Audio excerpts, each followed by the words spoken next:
Hey, so I thought that since Squid Game did so damn well and is just wildly popular everywhere in the world, and you can't search the tiniest corners of the internet without reading something about Squid Game at the moment, that I'd do a video sort of based on it, but really giving recommendations for things that you should watch after Squid Game. Because the craziness is kind of settling down, you know, we're kind of starting to get over it, everybody's watched it by now. So you're probably looking for something else that's kind of similar. So that's what this video is going to be. I am recommending what I am calling death game movies. I've got them set into some categories, and yeah, let's just get to it. It's as simple as that, right? So the first category that I've got written down is what I'm calling challenge movies. This is where there are set in rules for a specific game, and it's a bit more than just fighting to the death and that sort of thing. So it's a bit more clever than that or whatever. So the first one that I got written down is one called Would You Rather. This is literally what it sounds like. A group of strangers trying to win money go into this Would You Rather game. Yeah, so it's very similar to Squid Game in that they're playing like a childhood sort of game. Obviously though, it takes a much darker turn, much like Squid Game. This is a movie that definitely doesn't hold back on showing you some of the torturous sort of side to the horror genre and everything, much like SAW and that kind of stuff.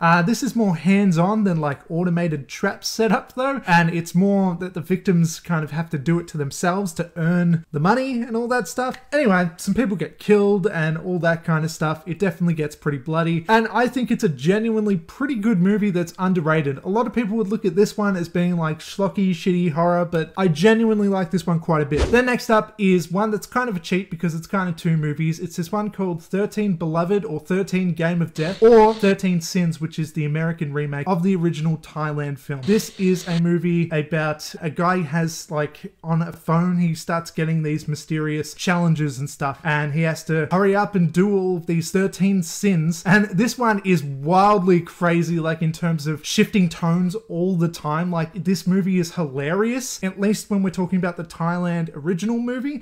It's hilarious, but it's also just disturbing as shit, but it's also just like, it's all sorts of things like you'll see with other sort of movies, like other Asian inspired movies like Parasite. You know how like they often shift tones really well, much like Squid Game actually, which was definitely a kind of fun show, but was also not scared to get dark and grisly. And the 13 Sins American remake is quite good as well. Probably not as good as the original, but I'd recommend either. Then there is another one called Cheap Thrills, and this is much like Would You Rather, pretty much just about this rich guy who is bored and he starts offering people money if they do whatever he says, basically. And obviously things escalate from there. This is kind of a horror comedy as well, but this is a bit more dark than your typical horror comedy, if that makes any sense. It doesn't get as bloody as some of the other movies on this list do, but like it's more small things. It's like, I don't know. It's not people getting their heads blown off, but it's people having to, I don't know, break their arms or whatever. Stuff like that. Then next up is this one called Circle. This one is on the Aussie Netflix. I don't know if it's on anyone else's, but if you're, you know, Australian and you think this one sounds interesting, it's on Netflix, so that's an easy watch. This one is about a huge group of people. I don't remember how many. It's probably like 100 people or so who wake up just in this weird sci-fi dark room. Obviously, they just shot this like in some sort of warehouse somewhere or whatever, so I'm sure it was pretty cheap to shoot, but it is written really well if you ask me. They are instructed by some voice that is just speaking to them, obviously the people who put them there, to decide who lives and dies. Basically they're going to kill somebody every couple minutes or so, and they have to decide who's next until there is a certain number of people left. You can probably guess how many people that is, but just in case, I won't confirm that number.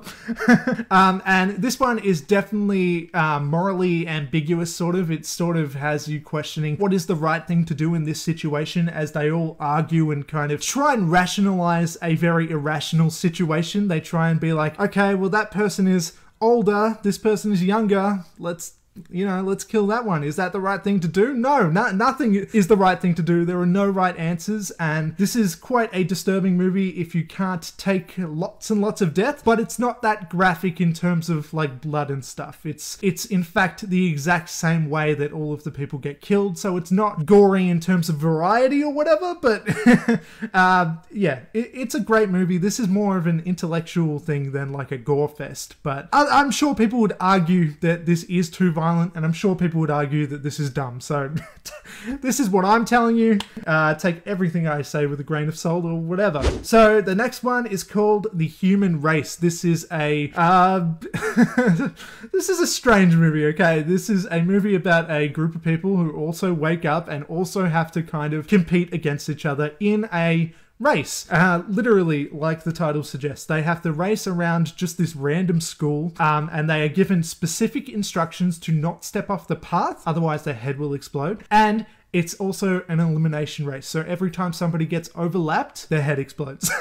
So there are definitely a lot of people with exploding heads in this movie, and it's kind of like a thrill ride, but it's also weirdly nice where you see the people try and help each other and you see them sort of working together, even though you know by the end that probably most of these people ain't gonna be living till the end. So yeah, much like Squid Game where these people are pitted against each other, but they sort of still find the humanity there between each other. I do really like that element, and you definitely find that in The Human Race. Then next up, let's get way more mainstream and tame. It's this movie called Nerve. This is a movie about this challenge that's going on online where you have to go and, well, do specific challenges like stunts and that sort of thing. And it's like this weird like social media thing that everybody is watching, and there's like a few famous people. It's like the equivalent of TikTokers doing some sort of giant challenge thing or whatever to hopefully win money in the end. This one is not bloody or anything like that. It's definitely much more of a teenagey type of movie, but I do quite enjoy it. I think it's pretty good, but it's not quite on the same level as Squid Game, at least in terms of the violence and all that kind of stuff. But you know, people are still putting their lives on the line and whatever, and it's fun. So yeah. Then next up is one called Cube. Now you've probably heard of Cube, but I thought I'd just put this on the list anyway because hey, there's probably some people that haven't heard of it. This is one that is very much like SAW and Squid Game as well, where people again wake up in a room and they have to go through a series of traps, these different rooms that are all set up with sort of these sci-fi elements, like they'll have to avoid lasers or something in this room, and they'll have to, you know, do something else in the next room, and a lot of people obviously get cut up and shit by lasers and everything. It's kind of silly or whatever, but it's very, very tense and very well done. This is kind of a cult classic. Some people very much enjoy this. I don't think I like it quite as much as a lot of other people. I don't think it touches SAW or anything like that, but it is a good movie. I would definitely recommend it. Then there is another one called Panic Button. Now, this one is not that great, I will say, but it is kind of an interesting premise where people are brought onto this plane and they have to play this game of, I don't remember what the game is called, but they get asked these questions about their past and stuff, and they have to, you know, reveal their dark secrets and stuff. And when they refuse to do that, people that they know get killed. And so, you know, it's kind of like this tense thing where they're stuck on the plane, they can't go anywhere else. Oh, by the way, they go into this initially to win money. That's kind of the thing with these movies. It's always they either wake up mysteriously or they're going into this voluntarily to win money, and then everything goes wrong. This is one of those ones. Then there is another one called Exam. Now this one is not really bloody at all, and I kind of argued with myself whether I should include it or not, but I think it definitely suits. So this is one where people are going into this job interview. They have to, you know, it's a job interview, so they're kind of competing with each other, and they get given this blank piece of paper, and that's all they're really told, that they have to do this exam. That's what they're there for, and whoever kind of does the right thing, whoever impresses these people, you know, gets the job. But they also get a specific set of rules. The 3 rules that they're instructed by the guy is to not talk to him or the guard by the door, don't touch the paper, or well, they can touch the paper but don't wreck the paper, don't spoil the paper is how they word it, and don't leave the room. And then he starts the clock and leaves, and then they kind of have to figure out what they have to do from there. It's definitely a slow burn, much more of a mystery, and the end may piss you off, I will say, but I absolutely love this. I watched this when I was like 15 or something, and I've loved it ever since. I think it is a fantastic movie. Definitely underrated, like nobody knows Exam, so yeah. Then next up is The Platform. This is that one that came out a couple years ago, I think in 2019 on Netflix, about these people who are literally living on different, you know, levels, and a platform elevator thing goes down with a bunch of different food on top. The people at the top have at it. They can have however much they want. People at the bottom just get the scraps of what's left over, if anything. And it definitely gets very competitive and bloody at times, where people are definitely fighting against each other to, you know, not starve to death. It's a bit on the nose when it comes to capitalism and all that stuff, the metaphor for everything there. But I think it's a very well done metaphor, and I enjoy this movie very, very much. Then, this is the next category now. So these ones are just fight to the death movies, okay? So think Hunger Games, but bloodier in most of these cases. First up, I guess I can say the Hunger Games, sure, but I don't have that written down, but the Hunger Games is one of them. Then next up is the Belko experiment. Man, I fucking love the Belko experiment. This is where a bunch of office workers are pretty much put in lockdown in their building. They can't get out, obviously, that's what lockdown means, right? And it's basically a complete fight to the death from there. And that's about it. It's as simple as that, really. Then next up is 31. This is a movie by Rob Zombie, which I will say is not a great film. I don't really like this movie actually at all, if I'm being honest, but I thought I'd include it on the list because it is a similar sort of movie. This is where people are put into this kind of horror maze, horror house place where 31 killers are going around trying to kill them, and they basically have to survive the night. And I don't know, I think it's close enough, it counts. I thought I would give it a bit of a mention. I will say the start of this movie, absolutely enthralling, fantastic. And it's a very visually good looking film. Like, Rob Zombie's cinematography is fantastic, and it's ugly at the same time. You know, it's Rob Zombie. It's ugly and it's pretty at the same time in certain ways. But I don't love this movie. I don't love Rob Zombie movies. In fact, I pretty much largely dislike Rob Zombie movies for the most part, if I'm being honest. But it might be your thing, so give it a, you know, consider it if you're interested. Then next up is Ready or Not, which is a movie about a bride who has just gotten married into this rich family,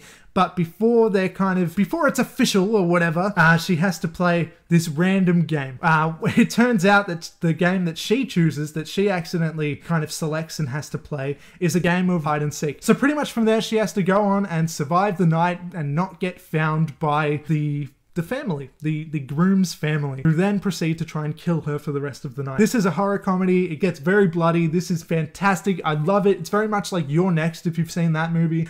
Huge recommend Ready or Not. I fucking love Ready or Not. Then there is The Tournament. This is a more action-focused kind of fight to the death movie where these kind of assassins are put up against each other trying to literally fight to the death. It's like a Battle Royale type of thing, which, by the way, is another thing that might come up in a minute. This one is absolutely ridiculous. Like, there's just like explosions everywhere and all that kind of shit. This is not a horror movie, but I thought I'd include it just because it fits in here with the theme and everything. Same with the next one, The Condemned. This is a movie that is produced by WWE, so there's a bunch of wrestlers in this one. This is about a bunch of convicts who are set on this kind of challenge where if they fight to the death, the people who survive are allowed to go free. So they go into this to try and, you know, not be in prison anymore, and it's fucking so silly. It's the silliest goddamn thing ever. Yeah, they're literally put on this island and they have to go around killing each other. And I enjoy this one quite a bit, at least from what I remember. I haven't watched it for quite a few years, if I'm being honest, but it's definitely not a good movie. You know what I mean? Entertaining though, for sure. Then next up is, well, I've said it, I gotta say it, Battle Royale. Come on, Battle Royale. Do I need to say more? Probably. I don't know. It's basically the original Hunger Games. It's the one that did it before anyone else, really. It's a fight to the death type of movie, and it's pretty great.